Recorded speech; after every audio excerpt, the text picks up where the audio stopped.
Hi everyone, कशा आहात सगळे? किती टेन्शन येत असेल ना आता प्लेसमेंटचं. आमचंही असंच व्हायचं, बट होईल. काहीतरी चांगल्या गोष्टी भेटण्यासाठी वेट करावं लागतं. जसं की माझी जर्नी सांगते मी. माझं कॉलेज झाल्यानंतर माझं कोरोनामध्ये झालेलं. कोरोना म्हटल्यावर आपण लाईट घेतलेलं काय ऑनलाईन पेपर असता, होऊन जाईल, पास होतोय. बट जेव्हा डिग्री संपते तेव्हा आपल्याला कळतं की नाही आता जॉबचं किती महत्व आहे. आणि आपण जे 2 वर्ष वाया घातले कोरोनात ते किती महत्वाचे होते प्लेसमेंटच्या व्ह्यूने. मग त्यानंतर मी माझ्या फ्रेंड सोबत कोऑर्डिनेट केलं तर माझ्या म्युच्युअल फ्रेंड्स मधून मला गिरिस्टेक हब बद्दल कळालं. म्हणजे जसे बरेच क्लासेस बघितले मी, बट गिरिस्टेक हब बद्दल मला स्पेशली आवडण्यासारखी एक गोष्ट होती की ते मॉक घ्यायचे, प्रेशर असायचं स्टुडंटवर. आणि आपण असे की आपल्याला कुणीतरी मागे लागल्याशिवाय आपण अभ्यास करत नाही. जसं बाकीच्या क्लासेसला कसं असतं 6 महिने झाले आम्ही प्लेसमेंट कॉल देऊ, तुम्ही क्लासला नाही आले तरी चालेल. पण आपल्या सरांचं एक होतं की तुम्ही क्लासला या जोपर्यंत प्लेसमेंट होत नाही तोपर्यंत. म्हणजे आपल्याला असं वाऱ्यावर नाही सोडत सर की शर्ट पर्यंत आपल्याकडून करून घेता. इव्हन कधीतरी होतं आपल्यासोबत की आपल्याला नाही करायचं तरी पण सर स्वतःहून बोलवून घेता की नाही करा तुम्ही, होईल तुमच्याकडून. मोटिवेट करायचं ट्राय करता, नेहमी मोटिवेट करत राहते आणि शेवटपर्यंत आपली साथ नाही सोडत. दिसायला शेवटी दिवाळीनंतर ठरवलं की आता यायचंच नाही. बट दिवाळीनंतर प्लेसमेंट झाली. सरांनी सांगितलं की जसं या तुम्ही, नाही होईल एवढ्या महिन्यात, लास्ट ट्राय द्या. जसं की 4-5 कंपन्यांमध्ये रिजेक्शन आल्यावर असं वाटतं की आपण एवढा अभ्यास करतोय तरी पण आपल्याला रिजेक्शन येत आहे, तर आपण करतो काय असतं. प्रत्येक कंपन्यांची रिक्वायरमेंट वेगवेगळी असते. असं काही नसतं की एक पहिल्याच अटेम्प्ट मध्ये व्हायला पाहिजे आपलं. मी कोणासमोर अजून बोललेलं नाहीये सो. आणि जसं की टेक्निकली सर शिकवतात त्या व्यतिरिक्तही आपण काहीतरी एक्सप्लोर करायला पाहिजे. आणि जेव्हा क्लासला होतो तेव्हाही आम्ही इंग्लिश ऍप्टीचे लेक्चर बंक करायचो. पण आता काय जेव्हा ऍप्टी मधून रिजेक्शन यायला लागलं तेव्हा कळालं की नाही ऍप्टीवर लक्ष द्यावं लागलं. जेव्हा ऍप्टीचे लेक्चर बंद झाले तेव्हा आम्ही सरांना जाऊन विचारायचो की नाही सर मला आता रिजेक्शन येत आहे, तुम्ही पुन्हा शिकवा. आणि इंग्लिशचं तर मेन जेव्हा कळतं जेव्हा कम्युनिकेशन राऊंड मधून आपण इंटरव्ह्यूला बाहेर पडतो. आधी आपल्याला असं वाटतं की नाही बोरिंग लेक्चर, 1 तास काय बसायचं इंग्लिशच्या लेक्चरला. बट जेव्हा रिजेक्शन येतं तेव्हा कळतं की आपल्याला इंग्लिशमध्ये येतंय पण त्यांना एक्सप्लेन करता नाही आलं त्यामुळे आपल्याला रिजेक्शन आले. तेव्हा असं वाटतं की यार जेव्हा चालू होते तेव्हा आपण इंग्लिश लेक्चर नाही केले.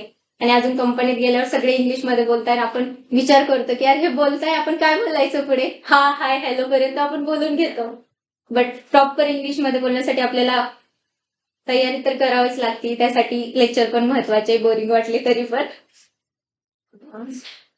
आणि टेक्निकली बी सर जावा वगैरे खूपच चांगलं घेतात. तुम्हाला सगळ्यांना एक्सपिरियन्स आलाच असेल. तसंच दुसरे पण गोष्टी एक्सप्लोर करायला पाहिजे. जसं की आता कंपनीत गेलं तर स्मार्ट गेट वरती आपल्याला जे काही कोड आहे ते ऑनलाईन वगैरेच रिपॉझिटरी वगैरे पुश वगैरे करणं, जे की क्लासमध्ये कव्हर नाही होऊ शकत सगळ्याच गोष्टी. तर आपण पण सेल्फ लर्निंगनी ते शिकायला पाहिजे, ज्या की पुढे जाऊन आपल्याला प्रॉब्लेम नाही देणार. म्हणजे त्याच्या रिलेटेड टूलच कंपन्यांमध्ये युज होता असं. Good morning. मी सुशांत आणि हे माझे सिनियर आहेत सगळे, त्यामुळे त्यांनी तुम्हाला जे सांगितलं ते एकदम बरोबर आहे.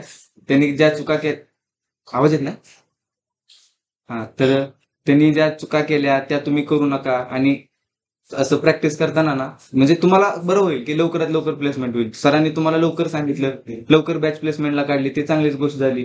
कारण की कसं असतं माहितीये का, आपण अभ्यास करत असतो, आपण इंटरव्ह्यू देतो, आपण प्रिपरेशन करतो, पण 1-2 फेल्युअर आले ना मग त्रास व्हायला लागतो स्वतःला.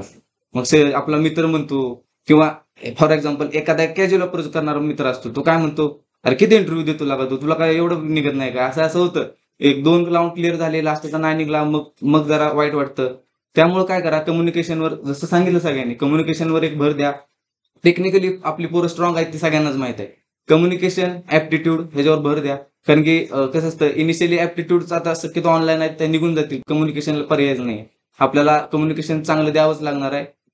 चांगलं बोलून, सॉरी, इंग्लिशमध्ये चांगलं कम्युनिकेशन करूनच इम्प्रेशन पडतं. कारण टेक्निकल नॉलेज ॲव्हरेज असलं तरी चालेल, पण कम्युनिकेशन आपल्या ज्या कंपनी येतात तर त्यांना क्लायंट लागतात, त्यांना त्यांच्याबरोबर कम्युनिकेट करायला कम्युनिकेशन स्ट्रॉंग लागतं. तर ते हळूहळू होणारच आहे.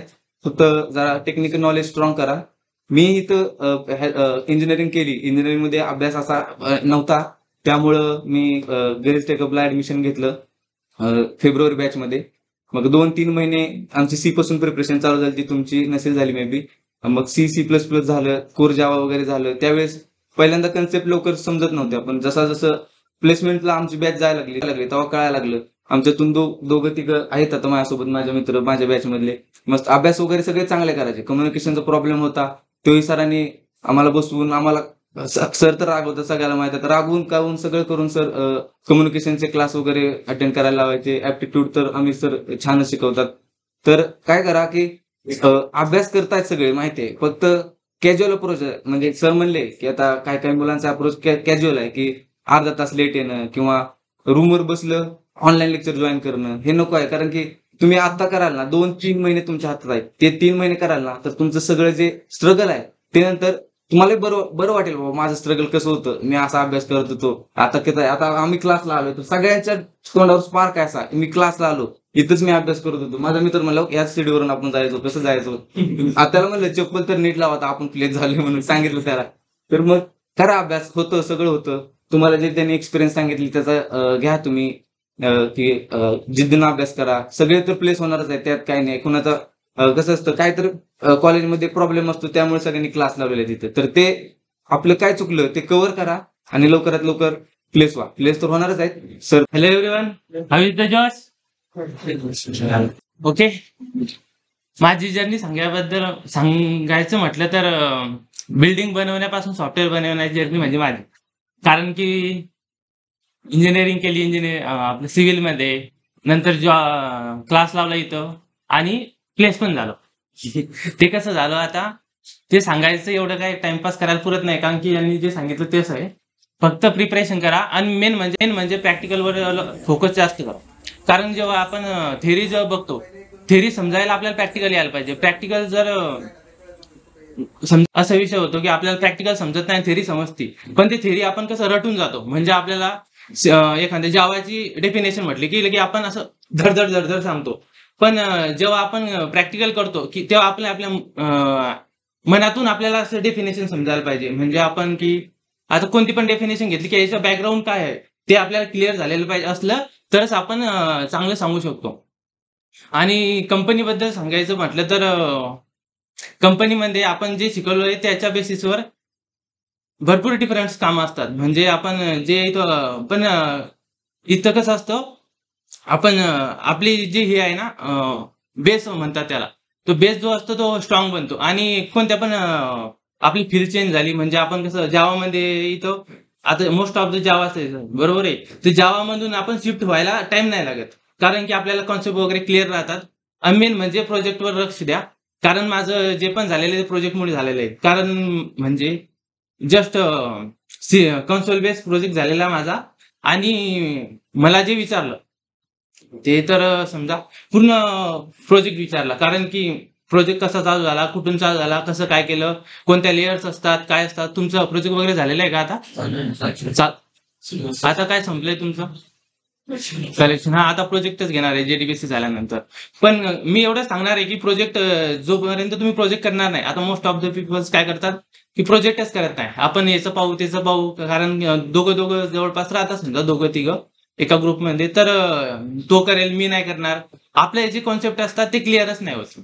आणि प्रोजेक्ट केल्या म्हटल्यावर आपलं कसं जे पण आपण जावाच्या जे पासून शिकतो ते कलेक्शन जेडीबीसी पूर्ण ते जे प्रोजेक्ट मध्ये इम्प्लिमेंट करता येतात. म्हणजे आता मला भरपूर कॉन्सेप्ट क्लिअरच नव्हते होत, कसं की म्हणजे जेडीबीसीचं कसं असतं, काय असतं, कनेक्शन कसं राहतं. पण जे पण कॉन्सेप्ट क्लिअर झाले ते माझ्या प्रोजेक्टमध्येच, कारण की प्रोजेक्टमध्ये पूर्ण फ्लो असतो. आणि जी कंपनीमध्ये जे वर्किंग आहे ते पण सेमच असतं, कारण म्हणजे लाईव्ह प्रोजेक्ट आणि याच्यामध्ये जास्त काही डिफरन्स नाही. आपलं पूर्ण कॉन्सेप्ट वगैरे क्लिअर होतात. आणि माझं म्हणजे मला असं वाटायचं नाही की मी जस्ट म्हणजे ऑनलाईन प्रोजेक्ट वगैरे नाही केला, आधीच ते सिव्हिल इंजिनिअरिंग मधून, इथं तर काही विषयच नाही.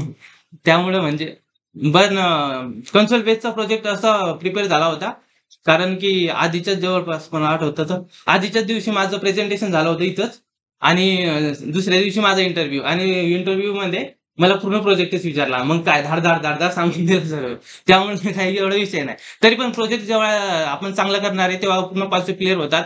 आणि असं समजू नका की मी जावाचं आहे तर मला जावाच यायला पाहिजे, मी फ्रंट एंडला जास्त हे नाही करणार. म्हणजे मोस्ट ऑफ द पीपल्स काय करतात, मला सगळं जावास्क्रिप्ट येतच नाही तर मग मी राहू देतो.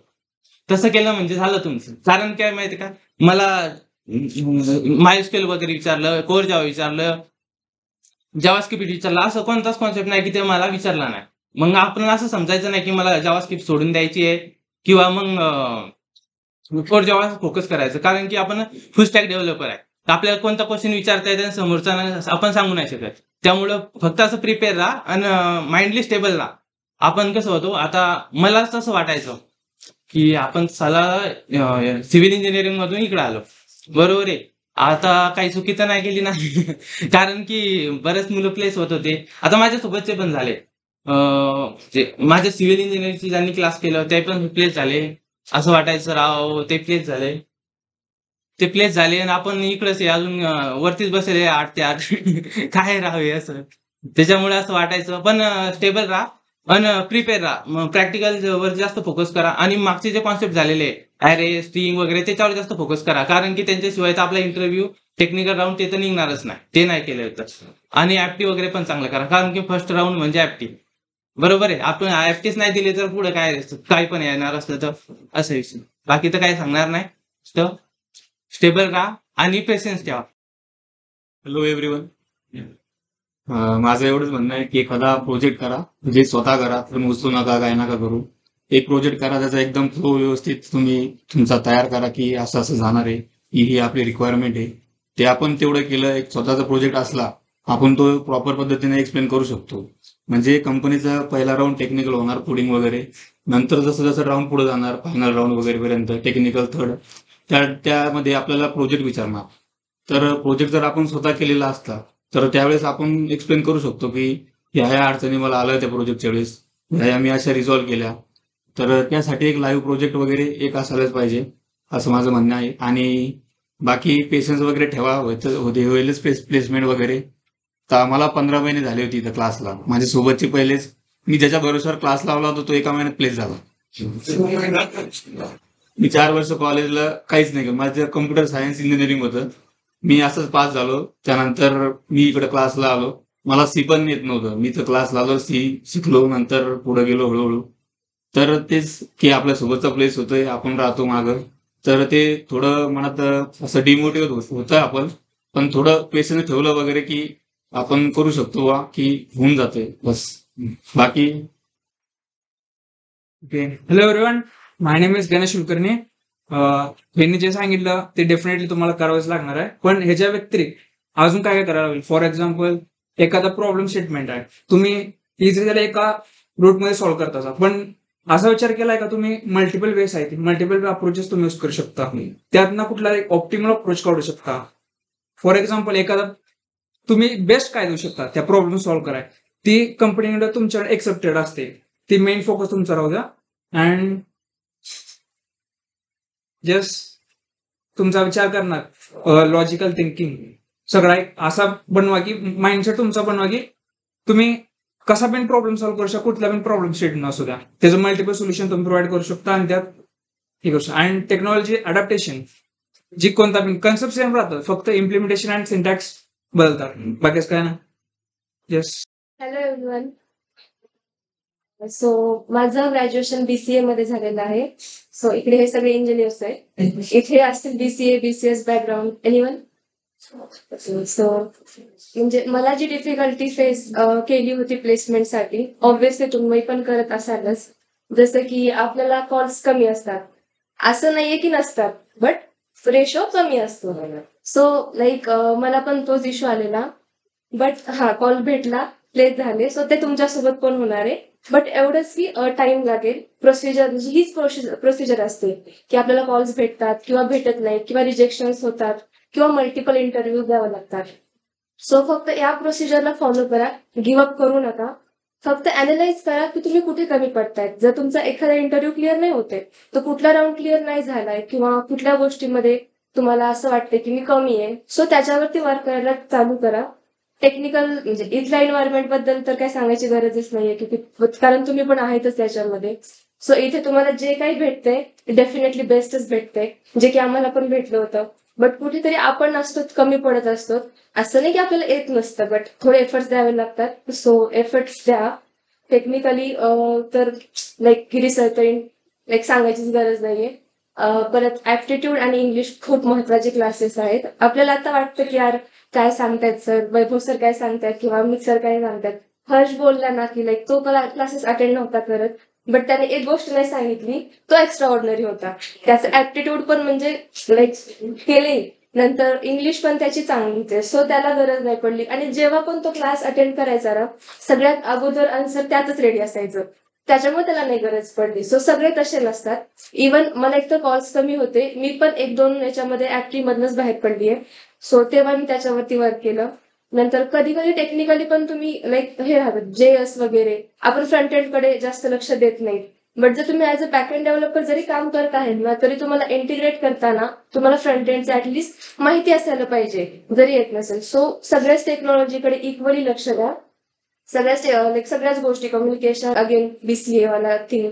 सो त्याच्यासाठी टेन्शन नका घेऊ, तुम्हाला कॉल्स भेटतील. फक्त लाईक तुमची प्रिपरेशन 100% ठेवा. प्रोजेक्ट खूप महत्वाचा आहे. जसं की मला डिग्रीसाठी इश्यू येत होता, बट ज्या कंपनीमध्ये मी प्लेस झालीये तर डिग्री माझी थोडी इग्नोर झाली का, तर मी प्रोजेक्ट छान केला होता. प्लस मला प्रोजेक्टचा खूप बेनिफिट झालाय, कारण माझं फर्स्ट राऊंड टोटली प्रोजेक्टवरती झालं. मग ते लाईक टेक्निकली असू दे, काय असू दे, ऑल लाईक फर्स्ट राऊंड पूर्ण माझा प्रोजेक्टवरती होता. सो तुमचे आता सध्या कन्सोलवाला प्रोजेक्ट होईल, नंतर पुढे जाऊन तुम्हाला वेब ऍप्लिकेशन पण सर करून घेतील, ते लाईव्ह पण होईल. सो प्रत्येक गोष्टीकडे लक्ष द्या. तुम्ही स्वतः करा त्या गोष्टी. आणि प्लीज गिव्हअप तर बिलकुलच नका करू. सगळ्यांना वेळ लागतो. काही जण लवकर प्लेस होतात, काही जण थोडा वेळ लागतात, काही जण खूपच राहतात. आमच्या बॅच पण आहेत त्यांचे, बट त्यांनी गिव्हअप नाही केलं. सो तुम्ही पण करू नका. ही म्हणजे एक प्रोसिजरचा पार्ट आहे, ज्याच्यामध्ये तुम्ही आता चालू केले. So like keep doing. म्हणजे कन्सिस्टन्सी खूप महत्वाची आहे, सोडू नका. तर प्रोजेक्ट जेव्हा तुम्ही करायला लागताल, तेव्हा आपण खूप जास्त फोकस प्रोजेक्टकडेच देतो. आपण बाकीचे रिव्हिजन वगैरे लक्ष जात नाही, कारण आपण प्रोजेक्ट करत असतो. सो ती पण गोष्ट अवॉइड करा. म्हणजे प्रोजेक्ट करत आहेत तो त्याच्यासोबत तुम्ही रिव्हिजन पण चालू ठेवा, कारण तुम्हाला खूप साऱ्या गोष्टी ऍट अ टाइम हँडल करायच्यात. प्रोजेक्ट, रिव्हिजन, परत तुम्हाला कधी कॉल्स पण असतील. सो त्याच्यासाठी रिव्हिजन खूप तेव्हा नाही म्हणत तुम्हाला कॉल्स एकतर BCA स्टुडंट म्हणजे त्यांच्यासाठी महत्वाचे. आपण बोलतो कॉल्स नाही, आणि कॉल्स आला तर कधी कधी असं होतं ना, आपण प्रिपेअर नसतो किंवा रिव्हिजन झालेली नसते. सो ती गोष्ट होऊ देऊ नका. कॉलचा वेट करा, इंटरव्ह्यूचा वेट करा, बट जेव्हा येईल तेव्हा तुम्ही प्रिपेअर पाहिजे. सो प्रिपरेशनकडे फुल फोकस करा. आणि हा टेक्नॉलॉजी लाईक इथे जरी आपण जावा डेव्हलपमेंट करतोय ना, कंपनीमध्ये ऍज पर रिक्वायरमेंट आपल्याला वर्क करावं लागतं. सो ती पण मेंटॅलिटी तुम्ही लाईक क्लिअर ठेवा. असं नसतं, कारण जर तुम्हाला एक टेक्नॉलॉजी येते, मेन मीन्स जावा खूप मोठी लँग्वेज आहे, जर ती तुम्ही प्रॉपर कराल किंवा त्याची जर तुम्हाला बेसिक अंडरस्टँडिंग चांगली असेल, तर तुम्हाला पुढे कुठेच अडचण येणार नाहीये. आणि इथे खूप स्पून फिडिंग होतं, म्हणजे आपल्याला खूप गोष्टी लाईक ते देतात, आपल्याला फक्त करायचे. तसं कंपनीमध्ये नसतं. इव्हन ट्रेनिंगमध्ये सुद्धा आपल्याला सेल्फ लर्निंग असते. सो ती पण साईड बाय साईड ठेवा. सर अदर टूल्स पण शिकवतात, लाईक गीट, पोस्टमॅन, या गोष्टी खूप कामाला येतात त्या तुम्ही जेव्हा तुम्ही वर्क कराल. म्हणजे इथे सांगितलेली प्रत्येक गोष्ट ना तुम्हाला कामाला येणार आहे. सो तुम्ही फोकस करा, कुठल्या गोष्टींना इग्नोर करू नका किंवा असं नका म्हणणार हे वेगळंच चालू आहे, हे काय गरज आहे शिकवायची. आता नाही समजणार. जेव्हा तुम्ही ऍक्च्युअल वर्किंग कराल ना, तेव्हा तुम्हाला प्रत्येक स्टेपला रिअलाइज होईल, अरे हे तर सर बोलले होते किंवा हे सरांनी सांगितलं होतं, तेव्हा लक्ष द्यायला पाहिजे होतं. सो आता मला सध्या 3च वीक झाले वर्क करते, बट तरी पण खूप गोष्टी रिअलाइज झाल्या की अरे हे तर झालं होतं, बरं झालं केलं, किंवा हे मिस केलं, करायला पाहिजे होतं. अशा गोष्टी येतात. So like keep doing. Preparation चालू ठेवा.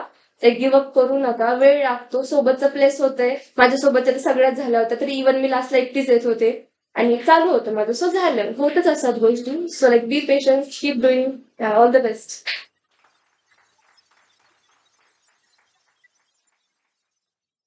तुम्हाला काही क्वेश्चन वगैरे असतील, काही पण असू दे विचारा. म्हणजे तुम्हाला काय अडचणी येत असतील किंवा आता तुम्हाला काय क्वेश्चन असतील, बाबा काय करायचं काय. आता कसं आहे माहितीये का, कंपनीत तुम्ही असं विचार करता की मला जावा डेव्हलपर्स पाहिजे, पण तसं नसतं.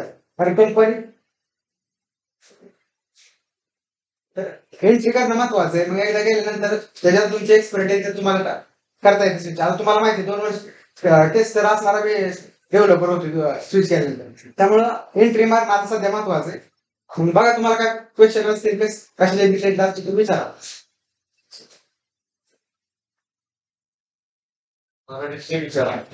मराठीतलं विचारा.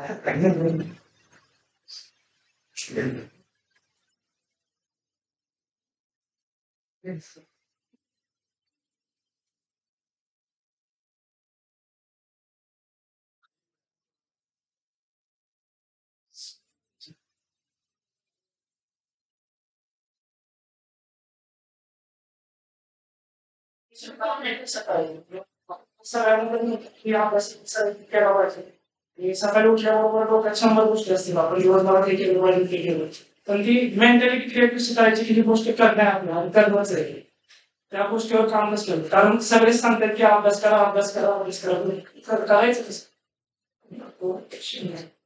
प्रोकास्टिनेशन म्हणजे आता कसं करतो आपण की ठरवतो बाबा करायची गोष्ट पण आता राहू द्या उद्या करतो उद्या पण आता मी पण जिम लावणार होतो उद्या त्यामुळे कसं असतं आता आदल्या दिवशी काय करायचं अगोदरच्या दिवशी उद्याचा प्लॅन बनवायचा सगळा बाबा उद्या मला काय करायचंय किंवा माझं टार्गेट काय असेल तर ते सगळं जे आता उद्या बाबा माझं ही पॉईंट विक आहे आता एक कंपनी आहे त्यात मला सगळं रिअल टाइम एक्झाम्पल विचार आता बाबा ही सिनेरिओ तुझ्या प्रोजेक्ट मध्ये कुठे इम्प्लिमेंट केला तर मग मी आज ठरवायचं सगळं लिहून घ्यायचं उद्या मी बाबा ही करेल असं त्यामुळे टू डू लिस्ट बनवायचं उद्या काय करायचं त्याप्रमाणे फॉलो करायचं जी ती गोष्ट ज्या त्या टायमाला करायचा प्रयत्न करायचा असं पुढे ढकलायची ना होऊन जातं हळूहळू सवय करायचं आणि हा प्रश्न ना सिरियस जो अभ्यास करतो त्याला थांबतो तर पहिल्यांदा काय करायचं की आता आपला जे काम आहे ते आपल्याशिवाय दुसरं कोणतरी करणार नाही उद्या परवा सुरुवात करायचं सो तो काय करायचं ते प्रोक्रॅस्टिनेशन वगैरे होतं सगळ्यांना ते नको वाटतं पण शेवटी आपलं काम आपल्याला करायचं तर ते करायला घ्यायचं आणि रिझल्टचं बघायचं नाही रिझल्ट काय पण येऊ दे तुला काम फक्त करायचं कारण की अपॉर्च्युनिटीचा एक पिक पॉईंट येतो ना त्यावेळेस आपण प्रिपेअर नसलो ना मग नंतर त्रास होतो की रिग्रेट होतो बाबा मला जमत होतं पण मी नाही केलं त्यामुळे ना आपलं काम आपल्याला करायचं आहे आणि ते रेग्युलर करायचं रिझल्टचा विचार अजिबात करायचा मेन म्हणजे तुम्ही ग्रुप मध्ये करत जा जसे की आज तुम्ही टॉपिक ठरवलाय की आता मी हे करणार आहे आणि उद्या तुम्ही त्यावर डिस्कस करायचं सगळ्यांनी मग आपल्याला माहित होतं आपल्याला कुणीतरी विचारणार आहे ग्रुपमध्ये उद्या की तू हे सांग कोणताही क्वेश्चन पडू शकतो आपल्याला एक टॉपिक ठरवलाय त्यावर जर ग्रुपमध्ये नाही आलं मित्र मजा तर घेणारच काय आपण एवढं शिकलो आपल्याला एवढंच आलं नाही सो आपण त्या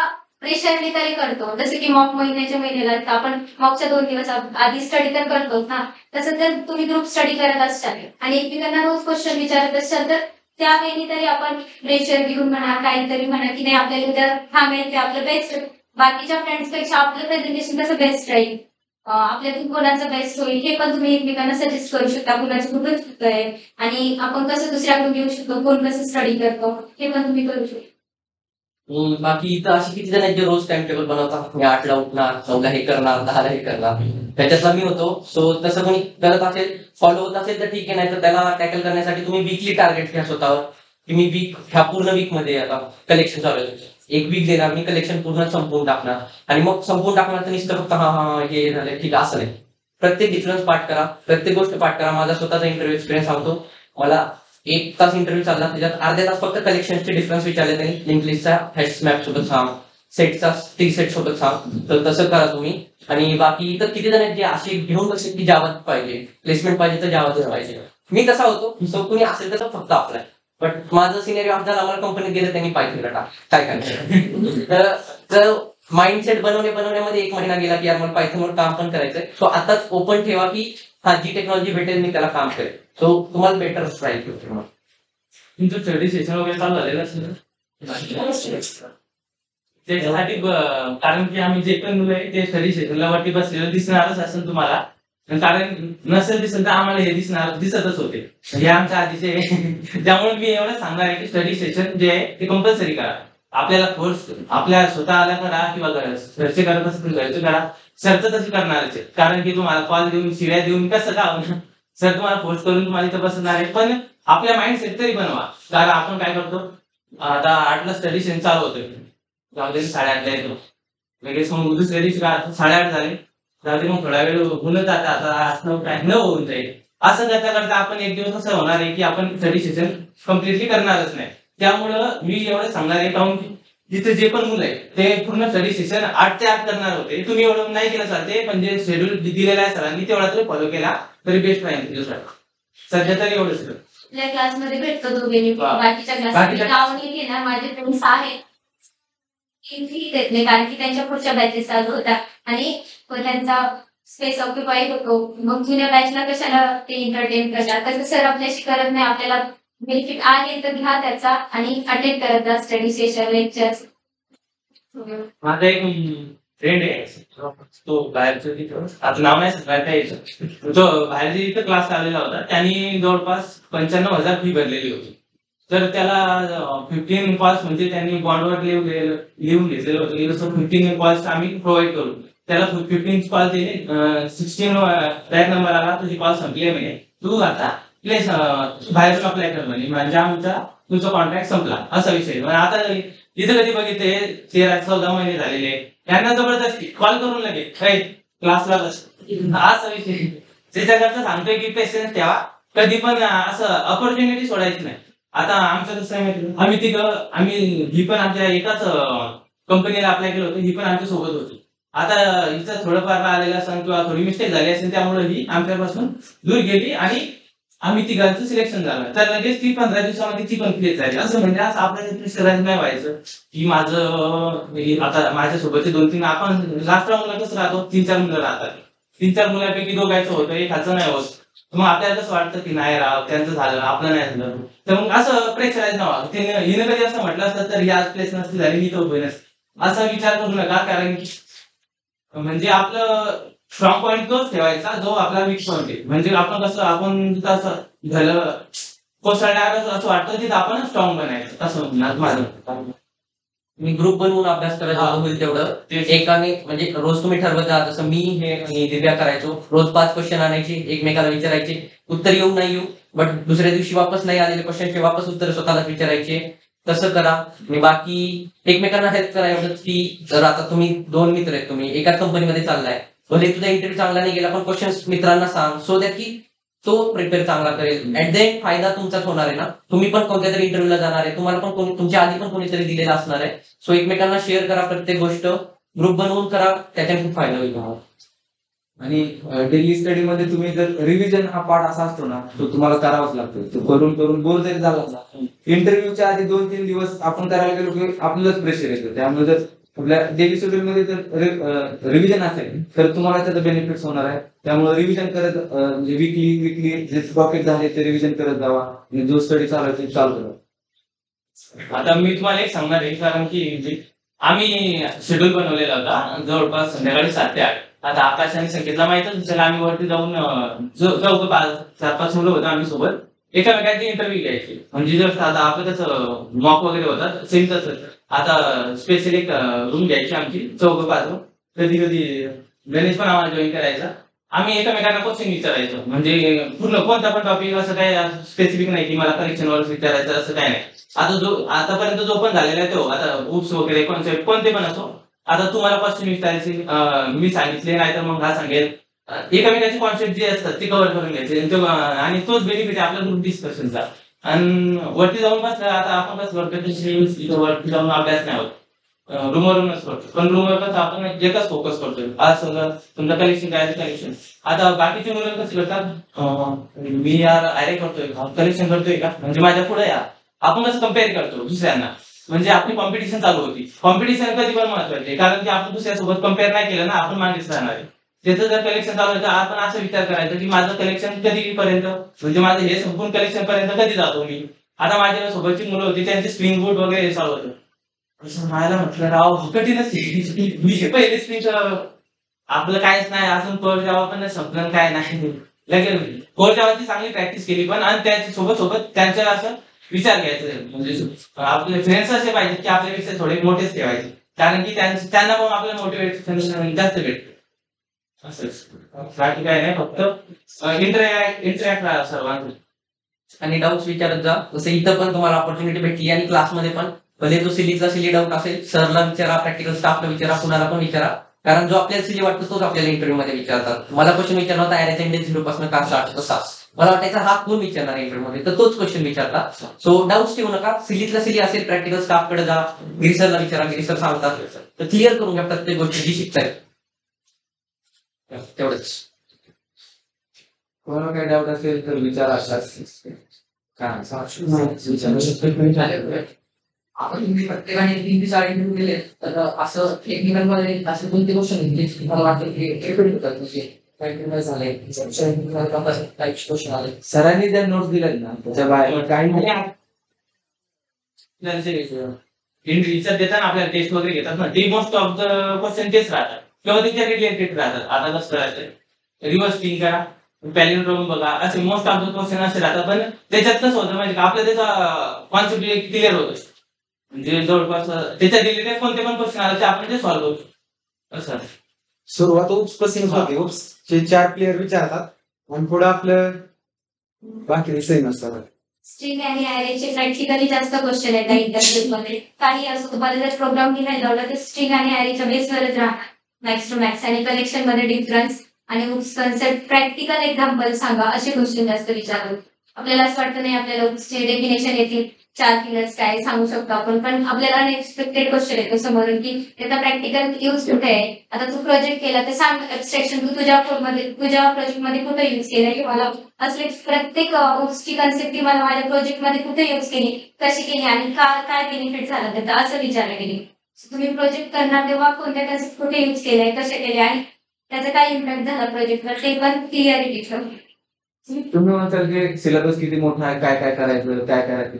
फक्त कसं असतं तुम्ही तुमच्या कन्सेप्ट क्लिअर केल्या आणि इंटरव्ह्यूअरला माहित असतं हा प्रेशर आहे ह्याला काय सगळं येणार नाही पण ते फक्त आपली थॉट प्रोसेस बघत असतो की तो हा टॅकल कसं करेल हा सॉल्व्ह कसं करेल तो कोणत्या वेळेने करतो का गिव्ह अप करतो ह्या गोष्टी सुचवतात. तर बेसिक कन्सेप्ट जर क्लिअर असतील ना तर आपण एखादा प्रॉब्लेम असेल तो ब्रेकडाऊन करून आपण सॉल्व्ह करू शकतो का काय करू शकतो का ह्याचा अप्रोच काय एवढं चेक करत असतात. त्यामुळं फक्त अभ्यास करत राहा जास्त लोड घेत जाऊ नका. सिलेबस किती आहे काय कम्प्लीट होईल काय असं जेवढे तर ते परफेक्ट करा पूर्ण. आणि अभ्यासासोबत बाकीचे टूल्स पण शिकून घ्या सो दॅट तुम्हाला कंपनीमध्ये बेनिफिट पडेल. जसं छोटे छोटे टूल्स आहेत टीम्स आपण टीम माहिती आपल्या फक्त मीटिंग जॉईन करा सोडून द्या. आम्ही कंपनीमध्ये गेलो 5 दिवस टीम्स करायला लागलं त्यांचं सगळं कन्व्हर्सेशन टीम्सवरच चालतं. सेम डोके आमच्या नंतर 1 महिन्यात झालाय त्याचा पहिल्या दिवशी कॉल यार टीम्सच कळत नाही कसं यूज करता. सो असं जेव्हा स्टडीपासून बोर व्हाल इंस्टाग्राम करण्यापेक्षा टीम्स शिकून घ्या. जसं की गिट झालं गिट खूप इम्पॉर्टंट आहे. टीम्स शिका आणि जिरा सर शिकवतील तुम्हाला त्याच्यामध्ये पण फोकस करा सो दॅट तुम्हाला कंपनीमध्ये जाऊन एक्स्ट्रा एफर्ट घ्यायची गरज नाही. कारण त्या ट्रेनिंग तर कोणी देणार नाही तुम्हाला बसून कोण शिकवणार नाही की टीम्स असं वापरायचं किंवा मायक्रोसॉफ्ट टीम्स मध्ये तुला असं करायचं. सो त्या गोष्टी पण शिकून घ्या साईड बाय साईड. कॉन्फिडन्स ठेवा. आता समजा इंटरव्ह्यू मध्ये तुम्हाला एखादी गोष्ट येत नाही आता तुला रिॲक्ट येते स्प्रिंग बूट येते मी तुझ्याकडे ऍप्लिकेशन बनवलेलं ना समजा त्यांनी विचारलं बनवलंय तर हो म्हणायचं कारण कॉन्फिडन्स दाखवायचा त्याला फक्त बघता येते का नाही आणि बाकी जर तुला थोडं सांगू शकतो आता एखादी गोष्ट माहित नसते तरी त्याला त्याच्यामध्ये थोडं सांगू शकतो. आणि इंटरव्ह्यू क्वेश्चनसाठी क्वेश्चन बँक दिल्या जातात सर बस तेवढी करा त्याच्या बाहेरच काही नाही. ते सगळं आणि एखादा आला तर I don't know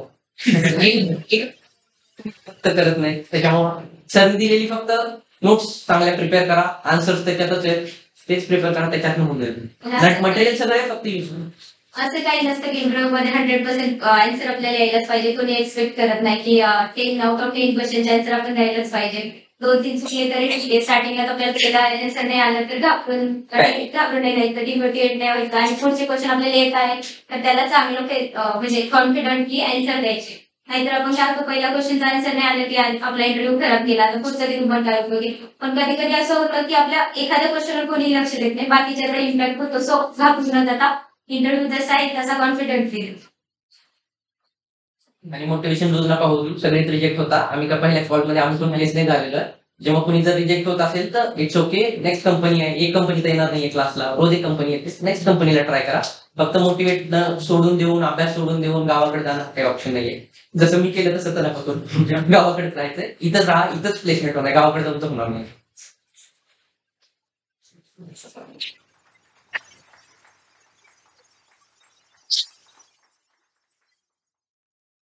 thank you so much for sharing your experience. खूप महत्वाचा एक्सपिरियन्स तुमच्याबरोबर शेअर केलेला आहे तो स्वतःच्या लाईफ मध्ये इम्प्लिमेंट करा. कॉन्फिडन्स म्हणजे खोटं रेटून बोलू नका. काय कॉन्फिडन्स म्हणजे तुम्ही तुमच्यामध्ये असलेला जो आत्मविश्वास आहे तो तुम्ही जाणून तो महत्वाचा आहे. मोटिवेशन फॅक्टर म्हणजे तुम्ही याच्याकडनं खूप काही गोष्टी शिकण्यासारख्या आहेत त्या तुम्ही तुमच्या पर्सनल लाईफ मध्ये इम्प्लिमेंट. ओके तर आपण एक छोटं एक स्मॉल टोकन यांना आपण देणार आहे फ्रॉम गिरीटेक हबकडनं. गिरी सर आता येतील एक 5 मिनिटात. ओके चेक करतो दोन.